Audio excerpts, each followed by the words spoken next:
शिव ओंकारा शिव तव शरण नमामि शंकर भवानि शंकर उमा महेश्वर तव शरण ओम शिव नमामि शंकर ओंकारा शिव तव शरण ओम शिव परात्परा शिव ओंकारा शिव तव शरण ओम शिव परात्परा शिव ओंकारा शिव तव शरण ओम शिव परात्परा शिव ओंकारा शिव तव शरण સ્તુતિ કરી શિવ પ્રસન્ન થયા. શિવજી સરળ છે, ભોલાનાથ છે. હે બ્રહ્માજી, અજ્ઞાનને કારણે થયેલા અપરાધને હું અપરાધ નથી ગણતો. હે શિવજી, દક્ષ પ્રજાપતિ પાછા જીવતા થાય, દેવતાઓને એમના અંગો પાછા મળે, દક્ષ પ્રજાપતિનો યજ્ઞ પૂર્ણ થાય એવી આપ કૃપા કરો. શિવજીને યજ્ઞાવશિષ્ટના અધિકારી બનાવ્યા, એમનો યજ્ઞ ભાગ નક્કી કર્યો. શિવજીએ પુનઃ દક્ષને જીવિત કર્યા. દક્ષના ધડ સાથે બકરાનું માથું જોડ્યું અને શિવજી જ્યાં દ્રષ્ટિ કરી ત્યાં મળદામાં પ્રાણનો સંચાર થયો અને બેઠા થયા. દક્ષની આંખ ખુલી અને સામે શિવના દર્શન થયા, કલ્યાણના દર્શન થયા. દક્ષની બુદ્ધિ હવે સુધરી, હવે એને શિવ તત્વનો મહિમા સમજાયો. હાથ જોડી અને હવે હરની ભગવાન શિવની સ્તુતિ કરવાનું મન થયું. પણ હવે સ્તુતિ કરે કેમ? સ્તુતિ કરવાની જ્યારે સગવડ હતી, જ્યારે મનુષ્યનું મુખ હતું, ત્યારે સ્તુતિ ન કરી, ત્યારે નિંદા કરી. અને હવે સ્તુતિ કરવાની ઈચ્છા થઈ તો બકરાનું મોઢું છે, સ્તુતિ કેમ કરવી? એટલે બકરાની ભાષામાં તાળી પાડી પાડી અને એને સ્તુતિ કરી. ગૃહ્યાનુગ્રહો ભવતમ કૃતો મે દંડદ્વયામયી ભૃતો યદપી પ્રલબ્ધ ન બ્રહ્મબંધુ સૂચકમ ભગવન્નવજ્ઞ તુભ્યં હરયે કૃતઃ એવ ઘૃતવ્રતેષુ. 3 શ્લોકમાં સ્તુતિ કરી. આજે પણ આપણે શિવજીના મંદિરમાં દર્શન કરવા જઈએ એટલે પેલા હોઠ ફૂલાવીએ, ગાલ ફૂલાવીએ, તાળી પાડીએ. એનો અર્થ એ કે આપણે પણ દક્ષની જેમ બકરાની ભાષામાં સ્તુતિ કરીએ છીએ. આવું કરવું એ કઈ નખરા નથી હોતા. હે શિવજી, દક્ષ પ્રજાપતિએ જેમ આપનો અપરાધ કર્યો, એમ જાણતા કે અજાણતા અમારાથી પણ કઈ અપરાધ થઈ ગયો હોય તો પ્રભુ અમારા જ્ઞાત અજ્ઞાત અપરાધને ક્ષમા કરજો. આવું કહેવાનો ભાવ છે. દેવતાઓ એમના અંગો પાછા મેળવા દક્ષ પ્રજાપતિનો યજ્ઞ પૂર્ણ થયો. દક્ષ પ્રજાપતિનો યજ્ઞ પુનઃ શરૂ થયો. પૂર્ણાહુતિમાં બીડું હોમવામાં આવ્યું. ત્યારે હવે સાક્ષાત ભગવાન શ્રી હરિ વિષ્ણુ પ્રગટ થયા. બોલો પુરાણ પુરુષોત્તમ ભગવાન કી જય. બ્રહ્માજી છે, શિવજી છે, હવે ભગવાન વિષ્ણુ પણ પ્રગટ થયા. સૌએ ભગવાન વિષ્ણુની સ્તુતિ કરી. પરમાત્મા વિષ્ણુએ કહ્યું કે દક્ષ, મારામાં બ્રહ્મા અને શંકરમાં જે ભેદ જુએ એ મૂર્ખ છે. અમે તત્વના 3 રૂપ છીએ. કાર્ય ભેદને કારણે અમારા રૂપ ભેદ અને નામ ભેદ છે. બાકી હું જ ભગવાન વિષ્ણુના રૂપમાં, શિવના રૂપમાં અને બ્રહ્માજીના રૂપમાં છું. હું જ ભગવાન વિષ્ણુના રૂપમાં સર્જન કરું છું, બ્રહ્માના રૂપમાં સર્જન કરું છું, ભગવાન વિષ્ણુના રૂપમાં પોષણ કરું છું અને શિવના રૂપમાં લય કરું છું. અમારા ત્રણેયમાં ભેદ ન હોવો જોઈએ. અમારા 3માંથી એનો પણ દ્રોહ કરે તે કોઈને પામતો નથી. ભગવાને કહ્યું, શિવ અને મારામાં જે ભેદ રાખે એ નરકગામી છે. આ સિદ્ધાંત અનેક વાર ભાગવતની અંદર વર્ણવવામાં આવ્યો.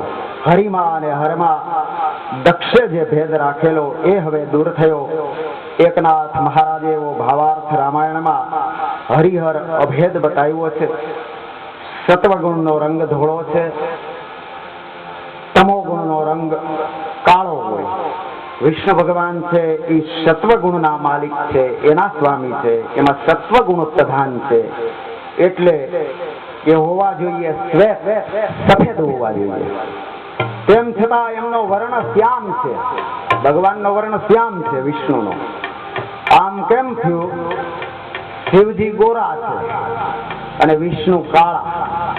એકનાથજી મહારાજે એમ લખ્યું કે શિવજી આખો દિવસ નારાયણનું ધ્યાન ધરે, એટલે નારાયણનો રંગ છે એ રંગ છે એ શિવજીને પ્રાપ્ત થયો. અને શિવજીનો રંગ છે, શિવજી છે એ નારાયણનું ધ્યાન ધરે, નારાયણ શિવજીનું ધ્યાન ધરે, એટલે એકાબીજાનો જે રંગ છે એ બદલાઈ ગયા. આવી રીતે આ શ્રીધર સ્વામી એની ટીકા કરી. માધવોષો માધવાવેશો સર્વસિદ્ધિ વિધીનો વંદે પરસ્પરાત્માનો પરસ્પર રુચિ પ્રિયો. નિવૃત્તિ ધર્મના આચાર્ય શિવજી છે અને પ્રવૃત્તિ ધર્મના આચાર્ય ભગવાન વિષ્ણુ શ્રી કૃષ્ણ છે. સર્વ પ્રકારની પ્રવૃત્તિ હોવા છતાં પ્રવૃત્તિમાં જરાય ન લેપાય એ આદર્શ જગતને બતાવ્યો ભગવાન શ્રી કૃષ્ણએ. દક્ષ યજ્ઞમાં આપણે જોયું કે અનન્ય ભક્તિનો અર્થ એવો નથી કે એક જ દેવને માને અને બીજા દેવને ન માને. અનન્ય ભક્તિનો અર્થ એ છે કે અનેકમાં એકને નિહાળે. અનેક દેવતા હોય, એમાં પોતાને જે સ્વરૂપ ગમે ઈ જેમાં એને દેખાય એમ અનેકમાં એકનો આવિર્ભાવ કરે, નિહાળે. પ્રભુ સર્વવ્યાપક છે. જે સર્વમાં પ્રભુના દર્શન કરે એ જ ઉત્તમ વૈષ્ણવ છે. એટલે અગાઉ કથા અત્રિ અને અનસુયાની આવી. એની અંદર ત્યાં 3 દેવો બાળકો થઈ અને આવ્યા અને દક્ષ પ્રજાપતિના યજ્ઞની કથા દ્વારા ત્રિદેવતાઓની એકતા સિદ્ધ કરી. અલગ અલગ સંપ્રદાય, અલગ અલગ દેવતાઓની આરાધનાનું વિધાન, કોઈ શાક્ત, કોઈ વૈષ્ણવ, કોઈ શૈવ, કોઈ જૈન, કોઈ બૌદ્ધ, આ એક વ્યવસ્થા છે. બાકી પરમાત્મા તત્વથી એક જ છે. એકોહમ બહુશ્યમ પ્રજાયતે, હું જ એકમાંથી અનેક થાઉં છું, એ સત્ય છે. એવા ભગવાન શિવજીની ફરીવાર એકવાર શિવજીનું સંકીર્તન કરીએ. હે મંત્ર મહામંગલકારી, ઓમ નમઃ શિવાય, ઓમ નમઃ શિવાય. હે મંત્ર મહામંગલકારી, ઓમ નમઃ શિવાય, ઓમ નમઃ શિવાય. જાપ જપો સૌ નર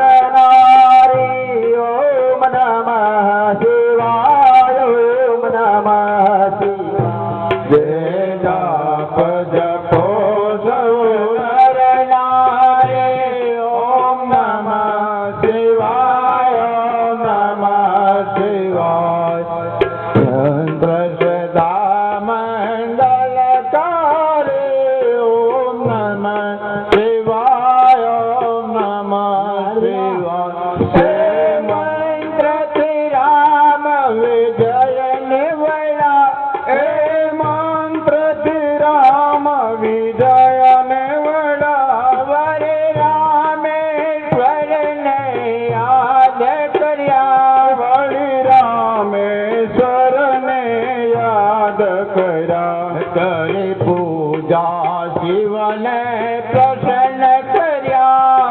ઓમ નમઃ શિવાય, ઓમ નમઃ શિવાય. કરી પૂજા શિવને પ્રસન્ન કર્યા.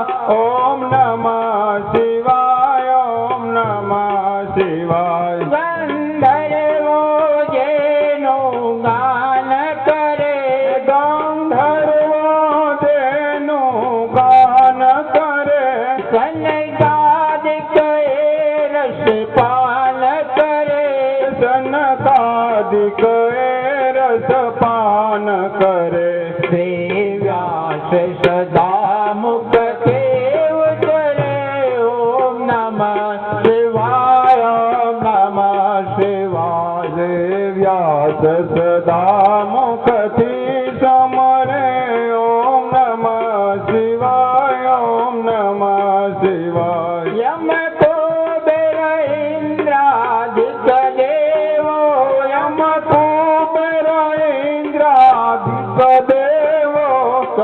મંત્ર સદા જપવા જેવો, કહે મંત્ર સદા જપવા દેવો, શ્રદ્ધા રાખી શિવને સેવે, ઓમ નમઃ શિવાય, ઓમ નમઃ શિવાય. શ્રદ્ધા રાખી શિવને સમરો, ઓમ નમઃ શિવાય, ઓમ નમઃ શિવાય. એ મંત્રથી સર્વ સિદ્ધિ મળે, એ મંત્રથી સર્વે સિદ્ધિ મળે, વળી તન મન નાશવતા પટળે, વળી તન મન નાશવતા પટળે. છેવટે મુક્તિનું ધામ મળે, ઓમ નમઃ શિવાય, ઓમ નમઃ શિવાય. વેદે મોક્ષનું ધામ મળે, ઓમ નમઃ શિવાય, ઓમ નમઃ શિવાય. શિવરાત્રિનો શુભ દહાડો છે, શિવરાત્રિનો શુભ દહાડો છે, જ્ઞાન પ્રાપ્તિ માટે સારો છે, જ્ઞાન પ્રાપ્તિ માટે સારો છે.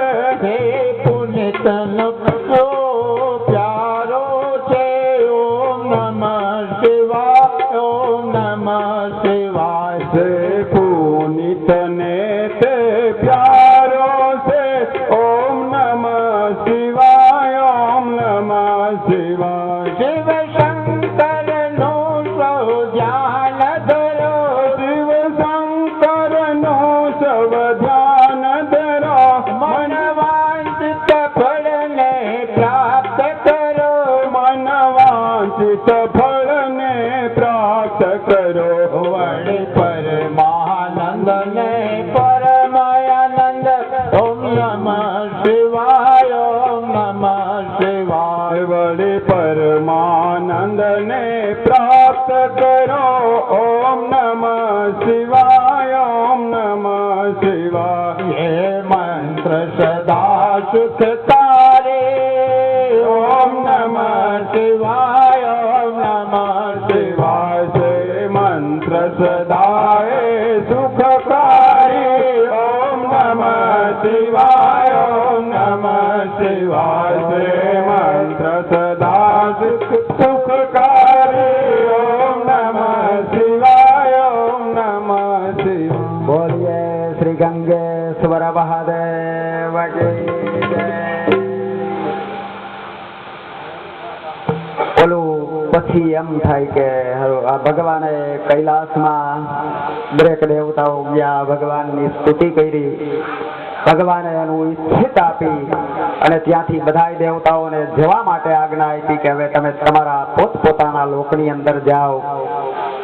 પછી ભગવાનને એમ થાય કે આ વાહે પડ્યા એટલે એક ધારા વાહે પડી ગયા, એટલે થોડીક વાર હવે ભગવાનને નિરાશ રહીએ, એને આપણે થોડીક વાર આરામ લેવા દઈએ.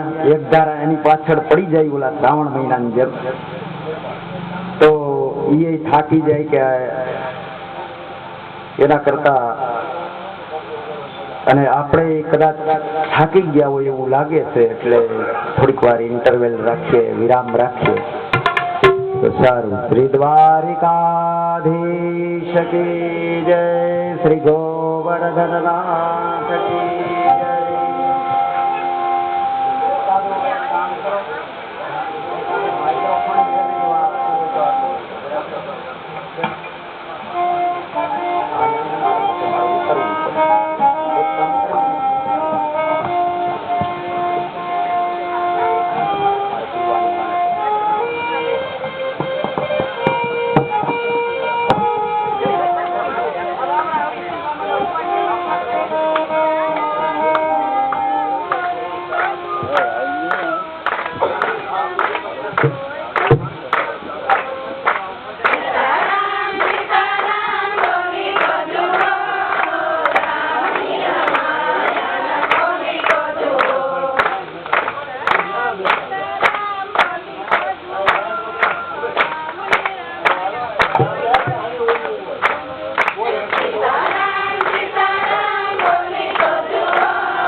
ને હોય